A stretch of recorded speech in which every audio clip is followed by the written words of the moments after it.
হাসান একটা মাগিখোর, আলম হাসান একটা মাগিখোর। আমার জীবন তো নষ্ট করেছে, শর্মিলার জীবনও নষ্ট করেছে, মুক্তার জীবনও নষ্ট করেছে। মুক্তাও নাকি দেশের এসপি অফিসের কাছে শুয়ে বেড়াইতো, তাহলে মুক্তা এখন বিয়ে করে সংসার কাছে কি করে? তুলসী পাতা নয় একটা মাগিখোর।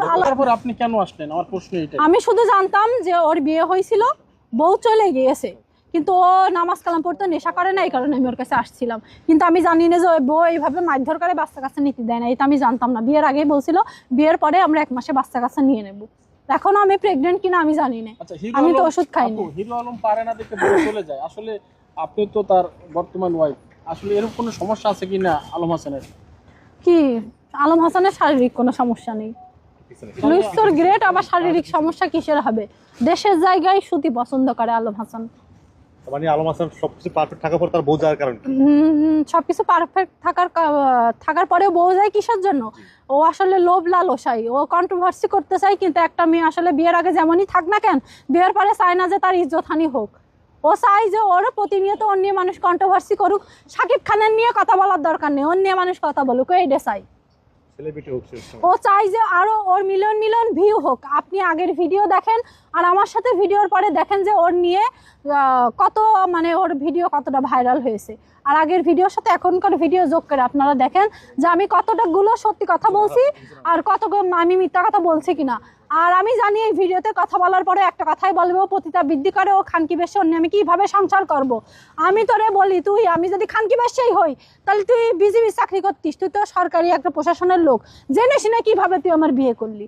আমি যদি খারাপই হই তুই তো দেখে শুনে নিয়ে আসিস, এখন উঠতি বসতি তুই কেন খানকি বেশি আমাকে বলিস? তুই কি ভালো নাকি? তুই তো 4-5 ঘর মেরে এসে তারপরে আমার বিয়ে করেছিস। এই তো না যে তুই ফেরেশতা। আলম হাসান তুই কি ফেরেশতা নাকি যে তুই আর একটা ফেরেশতা? কিভাবে তুই, মানে তুই কিভাবে আর একটা ফেরেশতার বিয়ে করতে চাইস? তুই তো ফেরেশতা না, তুই সারা জীবন মাগিছিস, এখন হজে বসিছিস। তুই কিভাবে বলিস তুই ফেরেশতা? আর সবসময় বলে মেয়ের মার বিয়ে করা উচিত। আমি প্রত্যেকটা বাংলাদেশের মেয়েদের বলি যে আলম হাসানের আপনারা যেখানে পাবেন সেখানে 2টো করে জুতার বাড়ি দেবেন। ও সব মেয়েদের মা জাতির ছোট করে কথা বলে। ও আমাদের মার বিয়ে না করে ওর মারও বিয়ে করুক। ও মা জাতির কেন ছোট করে? আপনারা যেখানে আলমের পাবেন সেখানে জুতোর বাড়ি দেবেন, তখন দেখবেন এক বউ নিয়ে সংসার করবে, বউ ব্যবসাও ছেড়ে দেবে। রিক্সা চালায় খান ভাই, তাও ভিডিও করে খেয়েন না, বউ ব্যবসা আপনারা করেন না।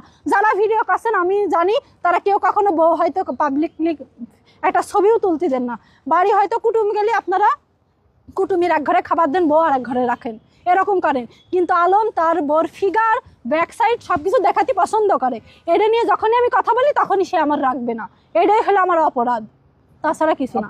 এই যে আপনি যাওয়ার পরে যদি কোনো আপনার মতন কেউ আসতে চায় তাদের উদ্দেশ্যে আপনার কি বলার? আমি যাওয়ার পরে যদি আমার যাওয়ার কোনো ইচ্ছা নেই, আমি তো ছাড়বোই না, আমি সেই দেখে ছাড়বো।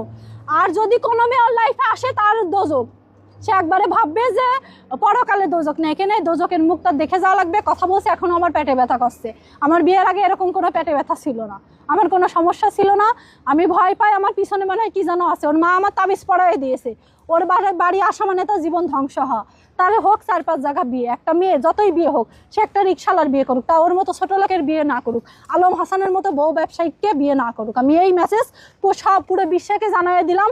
আমি খারাপ, আমি মেনে নিলাম। ও আমাকে বলবে আমি খানকি বেশে, হ্যাঁ আমি খানকি বেশে, আমি মেনে নিলাম। কিন্তু ওর মতো লোকের কাছে তোমরা কেউ যেও না। ওর অনলাইন জগতের ফেস দেখে কেউ তোমরা ওর প্রেমে পড়ো না, তোমরা ওর সাথে বিয়ে করো না, জীবন ধ্বংস হয়ে যাবে। আমি একটা শিক্ষিত মেয়ে হয়ে, আমার ফ্যামিলি আছে, আমি সব কিছু মানে জেনে শুনে ভুল করেছি। আমি যে ভুল করেছি সেই ভুল তোমরা করো না। আর শর্মিলাকে একটা মেসেজ দিই, তুমি আমাকে বুড়ি বলেছো, অনেক কথা বলেছো, এইগুলা নিয়ে আমি তোমাকে কোনো গালাগালিও দেবো না, আমি তোমাকে কোনো বাজে কথাও বলবো না। তুমি ইয়াবে অ্যাডিক্টেড, অনেক কিছু বলেছো। আমি আমার আলম হাসানের সাথে যখন ভিডিও করেছি, তোমার এক্স হাজব্যান্ড আমাকে যা শিখাই দিয়েছে আমি তাই বলেছি। তুমি আমার কোনো শত্রু ছিলে না আর শত্রু হবাও না। তুমি আমার নিয়ে মানে এরপরেও বাজে কথা বলো, আমি তোমার নিয়ে কোনো বাজে কথা বলবো না। কেন না